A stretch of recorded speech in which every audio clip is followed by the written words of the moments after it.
I play Mark Baum. He's a guy.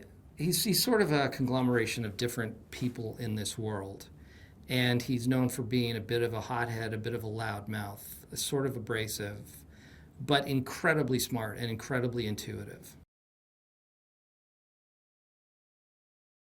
He's sort of an unlikely hero. He's a guy who has a very strong moral compass, and at the same time, he is immersed in this world that isn't necessarily ruled by moral compasses. And so I think he's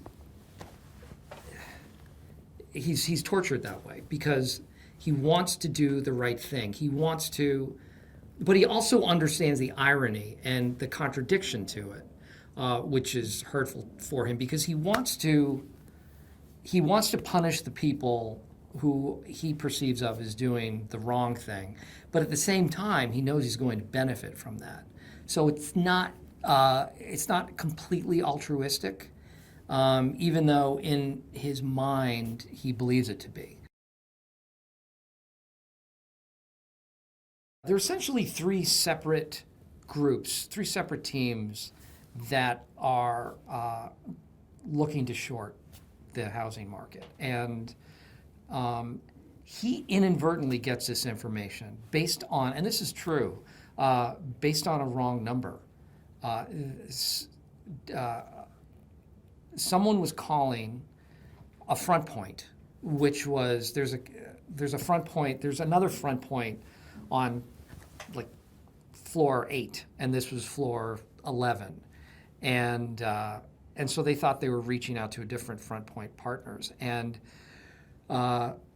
so Baum gets this call and decides to follow up on it on a lark, just because, and it's out of his realm of expertise. This isn't, housing market. This is not not something that he deals with, but it piques his interest, and he and his team start to do some research and start to learn what they can about the housing market and the shorts and whether there is in fact a bubble and how much of a house of cards it is. There were so many people who were complicit. The ratings agencies, all of these major banks were either turning a blind eye or just looking at models that were either outdated or just didn't work in the first place, and were only put in place to give everyone a false sense of optimism. And you hear over and over, well, it's a housing market. The housing market has never failed in our history, so it's not going to now. No matter how bad it looks, no matter what people are saying. I mean, literally right up until the bottom fell out, people were saying this. It can't happen with the housing market. These guys bet against that. These guys bet against that prevailing wisdom that it just couldn't happen.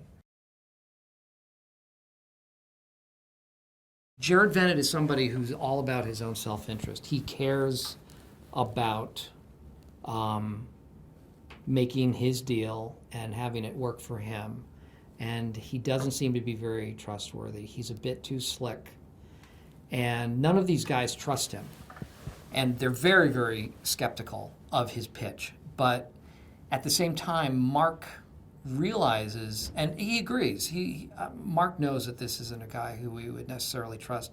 But at the same time, he thinks he's telling the truth. He thinks that Jared Vennet is onto something and that there is potentially a bubble.